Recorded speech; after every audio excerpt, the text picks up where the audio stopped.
네, 어제부터 굉장히 매서운 바람이 불고 있습니다. 우리 인생에도 그렇게 매섭게 바람이 불 때가 있습니다. 바람은 어디에서부터 와서 어디로 가는지 알 수 없습니다. 마찬가지로 우리 인생에 부는 바람도 언제 시작해서 또 언제 끝났는지도 모르게 그렇게 바람이 불어닥칩니다. 그런데 중요한 것은 그 바람은 반드시 끝날 날이, 끝나는 순간이 있다는 것입니다. 오늘 이 거룩한 주일 아침 인생에 불어닥치는 세찬 바람을 믿음으로 견뎌내며 이 자리에 오신 사랑하는 그린비 가족 한 분 한 분의 삶과 또 가정과 섬기시고 경영하시는 모든 일터 위에 우리의 믿음을 더욱 단단하게 세워가시고, 그래서 그 모진 바람들을 기도하며 이겨낸 자녀들을 축복하시고 또 안아주시는 우리 거룩하신 하나님의 은혜와 평강이 언제나 함께 하시기를 간절히 축원합니다. 교회를 새롭게, 믿음을 새롭게 라는 주제로 종교개혁을 만들어냈던 가장 중요한 5가지 정신에 대해서 제가 살펴보고 있습니다. 오직 예수, 또 오직 은혜, 오직 믿음, 오직 말씀, 오직 성경. 지난주에 한 거여서 가장 소리가 크네요. 그리고 오늘 마지막으로 다룰 것은 오직 하나님께만 영광. 저희가 읽은 말씀 고린도전서 10장에는 그 당시 고린도 교회에서 벌어진 여러 문제들을 어떻게 해결해야 하는지를 보여주고 있습니다. 고린도 교회는 굉장히 뜨거운 교회였는데 동시에 많은 문제들을 가지고 있었던, 그래서 그 안에서 서로 분열하고 싸우는 교회로 굉장히 유명한 교회였습니다. 자기가 개척한 그 교회에서 교인들끼리 서로 계속 싸움만 한다, 이러한 소식은 바울의 마음을 굉장히 힘들게 했습니다. 특별히 오늘 읽은 말씀과 밀접하게 관계된 문제는 우상의 재물을 먹을 수 있느냐 먹을 수 없느냐의 문제였습니다. 당시 고린도는 신들의 도시라고 불릴 만큼 여러 신들을 모시는 신전들이 아주 많았습니다. 자료에 의하면 작은 거 말고 아주 큰 신전만 10개가 넘게 이 고린도에 있었다라고 합니다. 그곳에서 매일 매시간 드려지는 우상의 제물들이 굉장히 엄청나게 많았습니다. 당시에는 고기가 굉장히 귀하던 시대였습니다. 고린도에서 통용되는 고기는 무조건 일단 신전에서 제사를 드린 다음에 거기서 남은 것들이 시장으로 나오게 되고 고린도 사람들은 그 고기를 사서 먹었습니다. 옛날 우리나라도 고기가 귀하던 시절에는 제삿날이 되어야 좀 기름기 있는 음식을 먹을 수 있었던 것과 굉장히 비슷합니다. 그래서 우리나라에서도 제사 음식을 먹어도 되냐 안 되냐 이거 가지고 선교 초기부터 심지어 지금까지 약간의 논쟁들이 계속 있습니다. 우상에게 혹은 조상신에게 제사를 드리고 남은 음식, 고기 이런 거 먹어도 될까요? 아니면 안 될까요?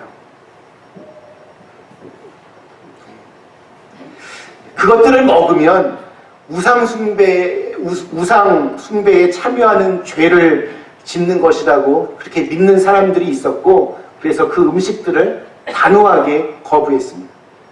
반대로 어떤 사람들은 우리가 먹는 모든 음식들, 그것이 식물이든 동물이든 다 하나님께서 주신 것들인데 감사한 마음으로 하나님께 기도하고 먹으면 아무런 상관이 없다라고 그렇게 믿는 사람들이 있었습니다.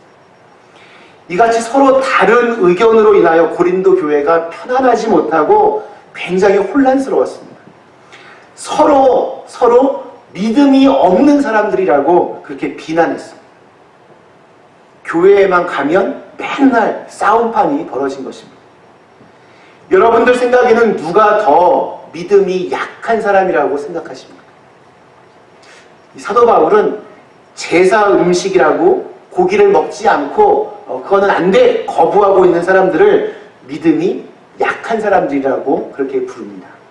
그리고 아무리 제사 음식이라고 해도 하나님이 주신 음식이라고 믿고 기도하고 먹으면 된다라는 사람들을 믿음이 강한 사람들이라고 판단했습니다. 음식보다 우상보다 하나님이 더 위에 계신 분이고 더 크신 분이기 때문에 그런 것들이 별 문제가 되지 않는 한 하나님 안에서 자유한 사람들이라고 그렇게 바울은 생각했습니다. 그런데 바울은 자기는 자유롭게 고기를 먹을 수 있는 입장이었지만 믿음이 연약한 사람들이 그것을 보고 시험에 들면 그들을 위해서 나는 고기를 먹지 않겠다 이렇게 말을 합니다. 그리고 오늘 읽은 말씀에서 최종적인 결론을 내립니다.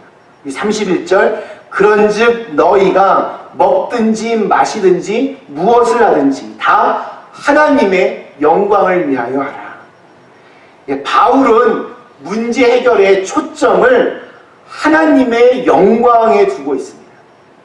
이것이 우상의 제물이냐 아니냐 여기에 초점을 맞추지 않고 그것이 하나님께 영광을 돌릴 수 있는 것인가 아닌가에 초점을 맞추고 있습니다.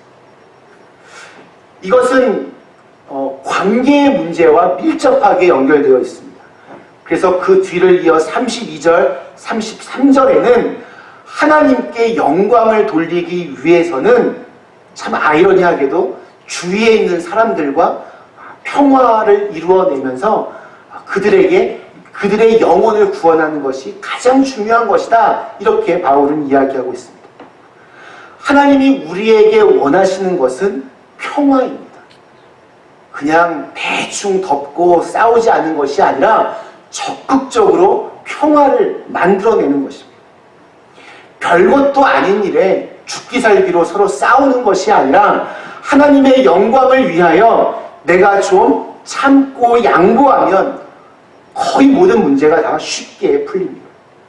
예를 들어 내가 고기를 먹는 것 때문에 옆에 있는 사람이 불편해하거나 좀 힘들어해하면 그 사람을 위하여 그때 먹지 않으면 간단하게 문제가 풀립니다. 반대로 나는 고기를 먹으면 안 된다라고 믿지만 옆에 있는 사람이 고기 너무 맛있게 먹고 있으면 이 믿음 없는 사람아 정죄하는 것이 아니라 그냥 나는 다른 거 찾아서 그냥 배부르게 먹으면 되지 이러면 서로 싸울 일이 별로 없습니다.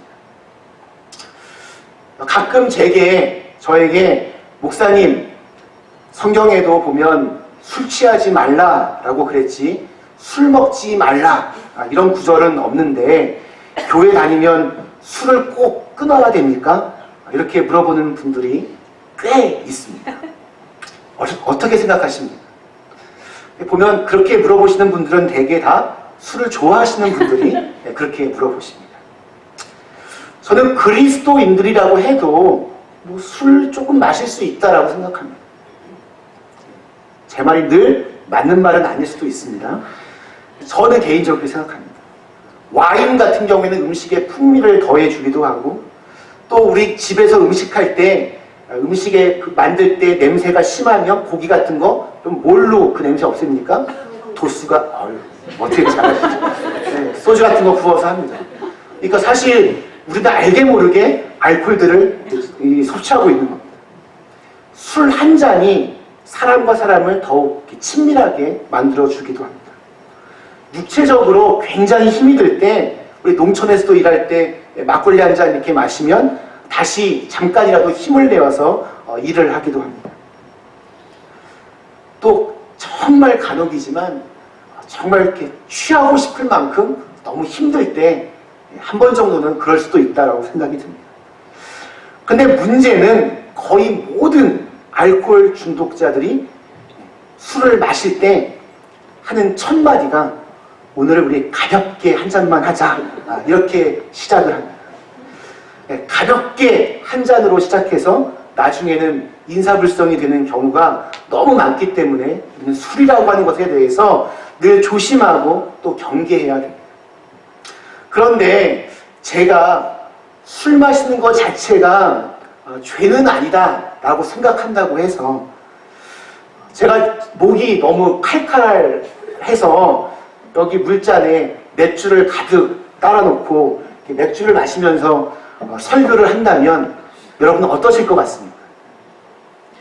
속회 모임이 끝나고 예배도 끝났는데 우리 다 같이 거국적으로 한 잔들 합시다 하면서 교인들끼리 모여서 매번 술판을 벌인다면 여러분 기분이 어떠실 것 같습니까? 우리 장로님이 저랑 긴히 할 얘기가 있다고 이따가 저녁에 조용한 술집에서 만나자고 하면 여러분 어떠실 것 같습니까? 분명히 그것으로 인해 마음이 불편한 사람들이 분명히 있습니다. 그래서 안 먹는 겁니다. 그래서 교회라는 이름이 붙으면 술을 안 먹으려고 그렇게 애를 쓰는 것입니다. 하나님의 영광이 드러나기보다는 그 영광이 가리워질 확률이 훨씬 더 많기 때문입니다. 하나님을 믿는 사람들의 판단 기준은 이것이 하나님의 영광을 드러낼 수 있는 일인가 아니면 하나님의 영광을 가리는 일인가 이것으로 우리의 기준이 정해집니다. 우리들의 삶은 매사에 하나님을 앞세우고 그의 영광을 앞세우는 그러한 생활을 해야 됩니다. 아무리 내가 하고 싶어도 하나님의 영광을 가리는 일이라면 하지 않는 것이고 내가 아무리 하기가 힘들고 어려워도 하나님의 영광이라면 하는 것입니다. 그런데 그렇게 하나님의 영광을 구하며 우리가 살아가면 하나님께서 반드시 우리를 축복해 주십니다. 우리 장로교회에서 성경 다음으로 이렇게 떠받드는 것이 웨스트민스턴 대소요리 문답이라는 것입니다. 그 첫 번째 질문이 사람의 첫째 되고 제일 가는 목적이 무엇인가? 입니다. 사람의 첫째 가는, 제일 가는 목적이 무엇인가? 그리고 그 대답은 하나님을 영화롭게 하고 그를 영원토록 즐거워하는 것이다. 입니다. 감리교 목사로서 저는 그 대답이 좀 별로 좋지 않았습니다. 사람이 뭐 꼭두각시 인형도 아니고 로봇도 아닌데 하나님을 영화롭게 하는 것이 어떻게 사는 것의 제일 큰 목적이라고 할 수 있을까? 너무 오버하는 거 아닐까? 그렇게 생각했습니다. 그런데 곰곰이 이 말씀들을 묵상해 보니까 내가 하나님을 영화롭게 하고 하나님께 영광을 돌리는 상황은 거의 대부분 내가 굉장히 잘 됐을 때의 일입니다. 연말에 우리 각종 시상식에서 수상 트로피를 받고 수상 소감을 말할 때 제일 첫 마디로 이 모든 것 하나님께 영광을 돌립니다. 이렇게 말하는 상황은 내가 잘 되었기 때문에 그렇게 말할 수 있는 상황이 주어지는 것입니다. 내 삶이 매일같이 바닥을 치고 있는데 하나님께 영광을 돌리며 나는 살고 있다. 이건 좀 말이 안 되는 것 같습니다.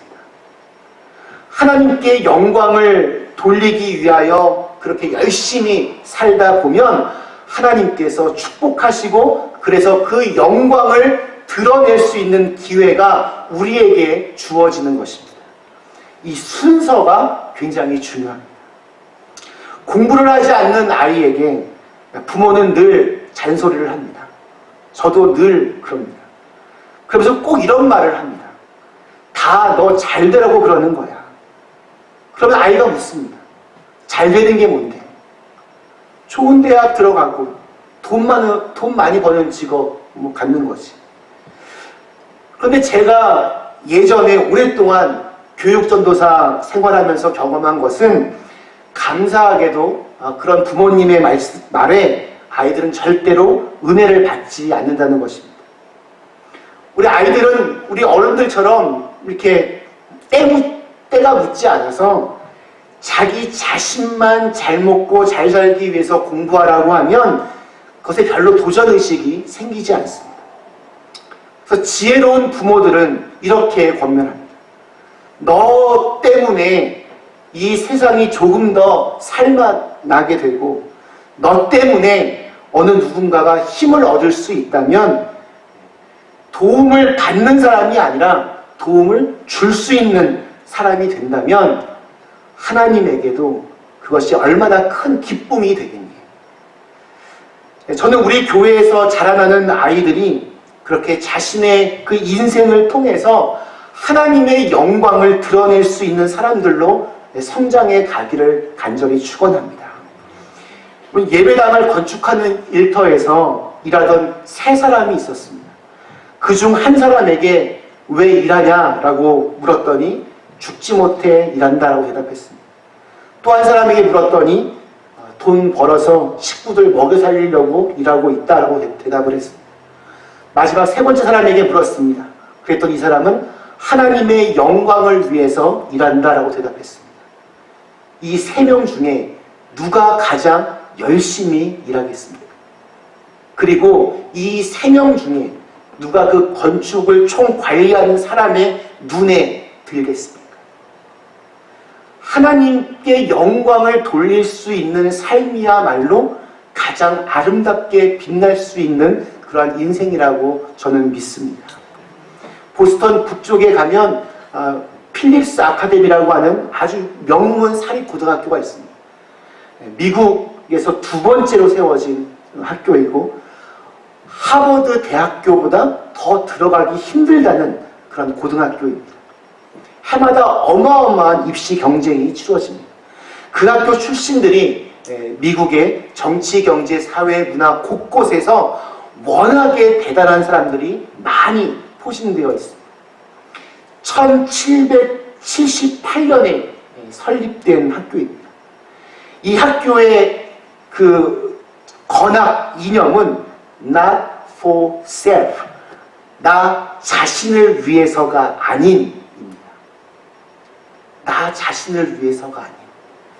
이 학교의 설립자인 사무엘 필립스와 조한 필립스가 오늘 읽은 이 말씀, 하나님께 영광을, 이 말씀을 읽다가 영감을 받아서 이 학교를 세웠습니다.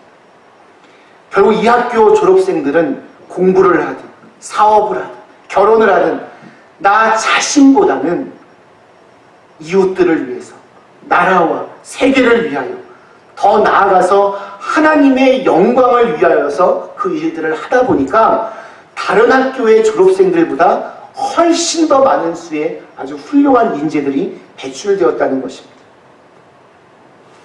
우리 지난 세기 최고의 부자였던 우리 록펠러 같은 경우에도 그가 33살이 되었을 때 최초로 자기 인생에서 100만 불의 순수한 이익을 얻는 백만장자가 되었습니다.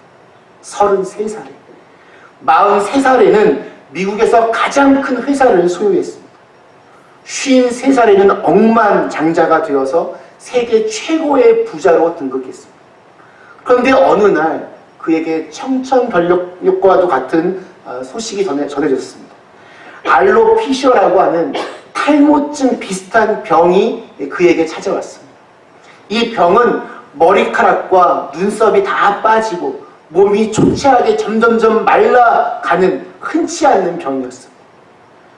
그의 의사로부터 결정적인 소식을 하나 듣습니다. 이런 상태로는 1년을 견딜 수 있을까 싶습니다. 그 선언을 들은 어느 날 밤 그는 잠을 이루지 못하고 괴로워했습니다. 그 당시 사업은 너무 잘 되어서 하루에 100만 불 이상을 벌어들였지만 그는 먹지도 못하고 자지도 못하는 괴로운 인생을 보내야만 했습니다. 순간 이 많은 재산이 나에게 과연 무엇인가 허무한 생각이 들었습니다. 밤새 괴로워하다가 한순간 그는 침대에서 벌떡 일어나서 돈은 아무것도 아니다. 하나님이 나의 모든 것 되신다 소리쳤습니다. 그리고 그는 그 자리에 털썩 주저앉아서 침대 곁에 무릎을 꿇고 기도하기 시작했습니다. 그 후에 그는 여러 교회들을 지어서 하나님께 바쳤고 또 우리가 잘 아는 대로 록펠러 재단을 만들어서 자신의 모든 재산을 가난한 사람들을 돕는 의료사업에 쏟아부었습니다. 그의 인생의 초점이 바뀌었습니다. 그의 인생은 돈만을 쫓아 살던 탐욕스러운 자본가로 살던 그의 전반기 시절과 하나님께 영광을 드러내며 살았던 자선 사업가의 삶으로 나뉘어집니다. 의사들은 그가 55세를 넘기기 힘들 거라고 판단했지만 그는 98살까지 장수했습니다. 하나님께 영광을 돌리는 삶이야말로 가장 빛나는 인생입니다. 종교개혁 당시에 신부님들은 거의 예수님의 동생과도 같은 위치에 있었습니다. 교황의 말 한마디에 왕이 바뀌던 시대였습니다.